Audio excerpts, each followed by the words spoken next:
నా విద్వాన్ విద్యతే తదా. అక్కడ దొంగతనం చేసేటటువంటి వాడు కాని, నాస్తికుడైనటువంటి వాడు కాని, యజ్ఞయాగాదులు చెయ్యని వాడు కాని, అగ్నిహోత్రమును ఆరాధించని వాడు కాని అయోధ్యానగరములో లేడు. అంటే అయోధ్యానగరంలో ఉండేటటువంటి ప్రజలు ఇలా ఉంటారంటే అయోధ్యని పరిపాలించేటటువంటి ప్రభు ఎలా ఉంటాడో మీరు ఆలోచించండి. ప్రభు ఒక్కడు గొప్పవాడైతే సరిపోతుందా? పరిపాలన ఎలా ఉండాలో మనకి రామాయణం నేర్పింది. అందుకే రామాయణం ఒక నీతి శాస్త్రం, రామాయణం ఒక రాజనీతి శాస్త్రం, రామాయణం శకున శాస్త్రం, రామాయణం ధర్మశాస్త్రం, రామాయణం సమస్తం. రామాయణంలోంచి పబ్లిక్ అడ్మినిస్ట్రేషన్ అంతా నేర్చుకోవచ్చు. ఇవాళ మనం ఫారిన్లో ఎవడో చెప్పాడని చెప్తున్నాం కానీ నిజంగా రామాయణంలో పబ్లిక్ అడ్మినిస్ట్రేషన్ చూసుకుంటే ఆశ్చర్యపోతారు. 24,000 శ్లోకాలు చెప్పడం కుదరదు కనుక కొన్ని ముఖ్యమైన శ్లోకాలు విజ్ఞాపన చేస్తాను. దృష్టిర్జయంతో విజయ సిద్ధార్థో హ్యర్థసాధక అశోకో మంత్రపాలశ్చ సుమంత్రశ్చాష్టమోభవత్. దశరథ మహారాజు గారికి నిత్య పరిపాలనలో 80 మంత్రులు సహాయం చేసేవారట. ఎవరు ఆ ప్రధానమైన మంత్రులు? దృష్టి, జయంతుడు, విజయుడు, సిద్ధార్థుడు, అర్ధసాధకుడు, అశోకుడు, మంత్రపాలకుడు, సుమంత్రుడు. వీళ్ళు 8 ప్రధాన మంత్రులు.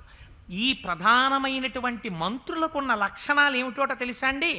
వీళ్లతో పాటుగా ఋత్విజౌ ద్వావభిమతౌ తస్యాస్తాం ఋషి సత్తమౌ వశిష్ఠో వామదేవశ్చ మంత్రినశ్చ తథాపరే.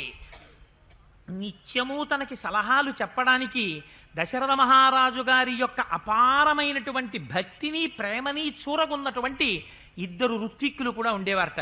మరి ఒకరు వశిష్ఠుడు, ఒకరు వామదేవుడు. ఇతరమైనటువంటి బ్రాహ్మణులు, పురోహితులు, ఇతర మంత్రులు కూడా ఉండేవారట. వీళ్ళు ప్రధానమైన మంత్రులు. ఈ మంత్రుల గొప్పతనం ఏమిటో తెలుసా అండి?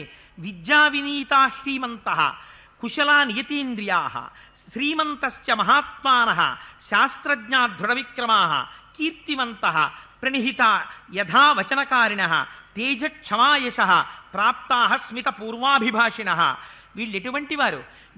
విద్యా వినీతా హ్రీమంత. వాళ్ళు ఏదైనా ఒక తప్పు పని చెయ్యాలన్న ఆలోచనే రాదుట అసలు. అటువంటి ఆలోచన వస్తే సిగ్గుపడిపోతారట.